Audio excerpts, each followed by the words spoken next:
प्रदेश की सियासत में चुनावी बिगुल बजने से पहले ही बयानबाजी का बारूद फट गया। एक सोशल मीडिया पोस्ट ने ऐसा तूफान खड़ा किया कि लखनऊ से दिल्ली तक सियासी गलियारों में हड़कंप मच गया। समाजवादी पार्टी की नेता श्रेया यादव द्वारा बीएसपी सुप्रीमो मायावती के खिलाफ आपत्तिजनक टिप्पणी के बाद राजनीतिक तापमान अचानक कई डिग्री बढ़ गया। सवाल सिर्फ एक बयान का नहीं है, सवाल उस सोच का है जो पर्दे के पीछे पलती है और मौका मिलते ही बाहर आ जाती है। सबकी निगाहें अब अखिलेश यादव पर टिक गई है। क्या यह व्यक्तिगत चूक है या पार्टी की संस्कृति पर उठता बड़ा सवाल? जिस पीडीए पिछड़ा दलित अल्पसंख्यक की राजनीति को सपा अपना सामाजिक समीकरण बताती रही है, वही समीकरण अब कसौटी पर है। दलित सम्मान की बात करने वाली सियासत में यह विवाद नई दरार डाल रही है। बीएसपी हमलावर हो चुकी है और सियासी पारा उफान पर पहुंच चुका है। ऐसे में सबसे बड़ा सवाल है कि 2027 चुनाव से पहले शब्दों की यह जंग क्या समाजवादी पार्टी की जमीन हिला देगी और क्या यह एक गलती अखिलेश की पीडीए की लंका लगा देगी? नमस्कार, थर्ड आई में आपका स्वागत है। मैं हूं नवेंदु और आज के इस वीडियो में आपको बताएंगे कैसे समाजवादी पार्टी की एक नेता ने मायावती पर एक टिप्पणी की जिसके बाद पूरे उत्तर प्रदेश में बवाल हो गया। सपा का घिनौना खेल एक्सपोज, मायावती पर शर्मनाक टिप्पणी, गर्मा गई यूपी की राजनीति। 2027 से पहले अखिलेश हारे।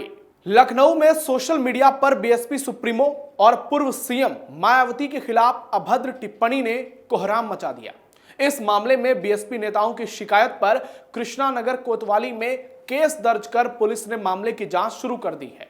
पार्टी कार्यकर्ताओं का आरोप है कि फेसबुक पर की गई आपत्तिजनक टिप्पणी से उनकी भावनाएं आहत हुई है। जानकारी के मुताबिक आलमबाग के गढ़ी कनौरा निवासी बीएसपी के कैंट विधानसभा अध्यक्ष ने कृष्णानगर थाने में लिखित शिकायत दर्ज कराई है और इसमें बताया गया है कि सोमवार शाम दामोदर नगर निवासी कैंट विधानसभा प्रभारी देवेश कुमार गौतम के आवास पर पार्टी की एक बैठक आयोजित की गई थी। बैठक के दौरान जब कुछ कार्यकर्ता फेसबुक देख रहे थे तभी श्रेया यादव नाम की युवती की आईडी से एक कमेंट नजर आया और आरोप है कि कमेंट में बीएसपी सुप्रीमो मायावती के खिलाफ अपमानजनक और अभद्र भाषा का प्रयोग किया गया। इसे देखकर बैठक में मौजूद सभी कार्यकर्ताओं ने कड़ी आपत्ति जताई और जो बीएसपी के नेता हैं उनका कहना है कि इस तरह की टिप्पणी न केवल एक वरिष्ठ राजनीतिक नेता का अपमान है, एक पूर्व मुख्यमंत्री का अपमान है, बल्कि इससे पार्टी कार्यकर्ताओं की भावनाओं को भी ठेस पहुंचेगी और ये अपमान सिर्फ मायावती का नहीं बल्कि पूरे दलित समाज का है।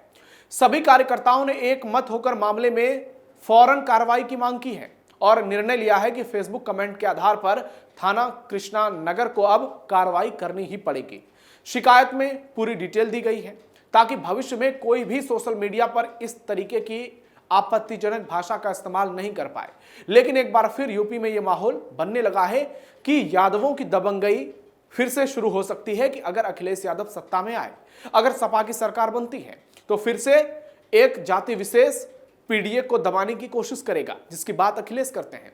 मायावती के खिलाफ की गई आपत्तिजनक टिप्पणी ने समाजवादी पार्टी को राजनीतिक असहजता में डाल दिया है। विपक्ष इसे सपा के असली चरित्र का प्रतिबिंब बताकर दलित सम्मान के मुद्दे से जोड़ रहा है, जबकि सपा इसे व्यक्तिगत बयान या सोशल मीडिया के चूक करार दे रहा है। इस विवाद ने पीडीए यानी पिछड़ा दलित अल्पसंख्यक समीकरण पर भी सवाल खड़े कर दिए हैं। राजनीति में भाषा और व्यवहार का महत्व बेहद संवेदनशील होता है, खासकर जब मामला दलित नेतृत्व से जुड़ा हो। अब यह सपा नेतृत्व पर निर्भर करेगा कि वो स्पष्ट रुख लेकर नुकसान की भरपाई कैसे करता है। विधानसभा चुनाव से पहले सुर्खियों में बीएसपी सुप्रीमो। विधानसभा चुनाव 2027 से पहले मायावती एक बार फिर सुर्खियों में है और इसकी वजह सिर्फ विवाद ही नहीं बल्कि उनका सियासी मैसेज भी है। अपने जन्मदिन के मौके पर बीएसपी सुप्रीमो ने साफ संदेश दिया कि वो 2027 के विधानसभा चुनाव के लिए पूरी तरह से तैयार है। उन्होंने गठबंधन की राजनीति से दूरी बनाने का ऐलान किया और बताया कि बहुजन समाज पार्टी अकेले दम पर चुनाव लड़ेगी। इस ऐलान को राजनीतिक गलियारों में बड़े संदेश के तौर पर देखा जा रहा है। मायावती का यह रुख बताता है कि वो अपनी पारंपरिक सोशल इंजीनियरिंग, दलित, पिछड़ा और ब्राह्मण समीकरण को फिर से सक्रिय करने की रणनीति पर काम शुरू कर चुकी हैं। तभी वो शंकराचार्य का और ब्राह्मण विधायकों का समर्थन कर रही हैं। लंबे समय से शांत रही मायावती अब संगठन को बूथ लेवल तक मजबूत करने में जुटी हैं। इससे सपा और बीजेपी दोनों की चिंताएं बढ़ रही है क्योंकि बीएसपी का कोर वोट बैंक यदि फिर से संगठित होता है तो चुनावी समीकरण बदल सकते हैं। यानी मायावती ने साफ कर दिया है कि वो हाशिए पर नहीं है, बल्कि 2027 की लड़ाई में वो एक निर्णायक भूमिका अदा करेंगे। और यही संदेश दूसरे दलों के लिए एक कहें तो बेचैनी बढ़ा रहा है, उनको परेशान कर रहा है, खासकर समाजवादी पार्टी को। सपा अखिलेश के लिए सबसे बड़ी चुनौती है बीएसपी। समाजवादी पार्टी और अखिलेश यादव के लिए बहुजन समाज पार्टी एक बड़ी चुनौती इसलिए मानी जा रही है क्योंकि उत्तर प्रदेश की सियासत में दलित वोट बैंक निर्णायक भूमिका निभाता आया है और बीएसपी का पारंपरिक आधार इसी वर्ग से जुड़ा है। 2007 में मायावती ने पूर्ण बहुमत की सरकार बनाकर यह साबित किया कि उनका सामाजिक समीकरण सत्ता तक पहुंच सकता है। हालांकि 2022 विधानसभा चुनाव में बीएसपी का वोट शेयर घटकर करीब 12-13% रह गया और सीटें सिर्फ 1 आई। फिर भी यह वोट फीसदी कई सीटों पर जीत हार का अंतर तय करने की क्षमता रखता है।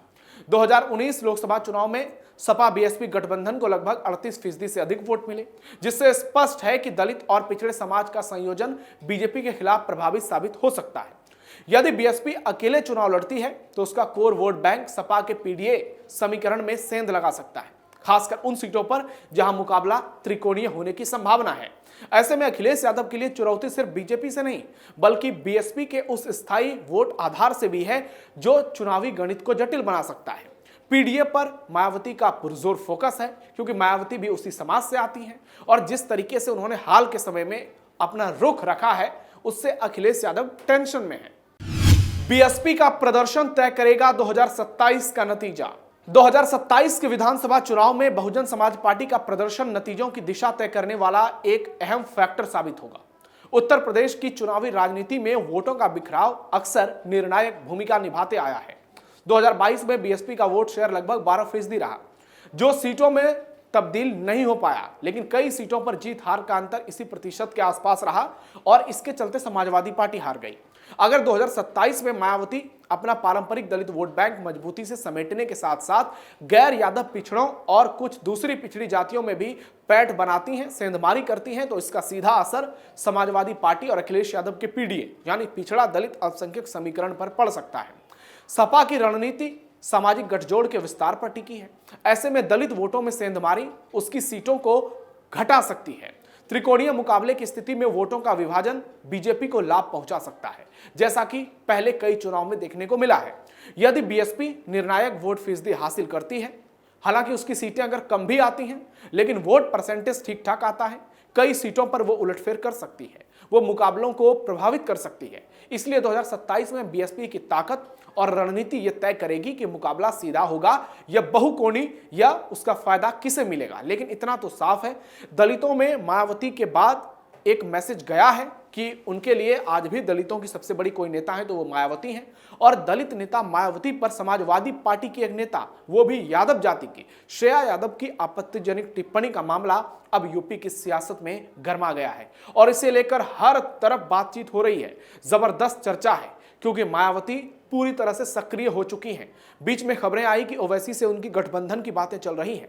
ऐसे में उत्तर प्रदेश में अखिलेश यादव का पीडीए संकट में है। पीडीए में मुसलमान पर मायावती का फोकस है, दलितों पर बीजेपी का फोकस है और अगड़े को लेकर भी अखिलेश यादव जिस तरह से बयानबाजी कर रहे हैं, कहीं इससे उनका पिछड़ा वोट बैंक तो खतरे में नहीं है, क्योंकि अखिलेश यादव का चाहे यूजीसी पर रुख रहा हो या फिर पीएन पाठक के आवास पर ब्राह्मण विधायकों की मीटिंग को लेकर रुख रहा हो, उसने उत्तर प्रदेश की राजनीति को गरमा दिया है। और अब इस सोशल मीडिया पोस्ट के जरिए एक बार फिर से बीएसपी ये साबित करने में लगी है कि समाजवादी पार्टी के राज में कैसे एक जाति की दबंगई दलितों पर भारी पड़ती है। और अगर ये साबित करने में बीएसपी कामयाब हो गई तो 2027 में फिर बीजेपी को तीसरी बार जीत से कोई नहीं रोक पाएगा। आपकी राय क्या है इस पर कमेंट बॉक्स में जरूर बताइए। हमारे इस वीडियो को लाइक कीजिए, शेयर कीजिए और चैनल को सब्सक्राइब जरूर कीजिए। फिलहाल के लिए थर्ड आई में इतना ही। धन्यवाद।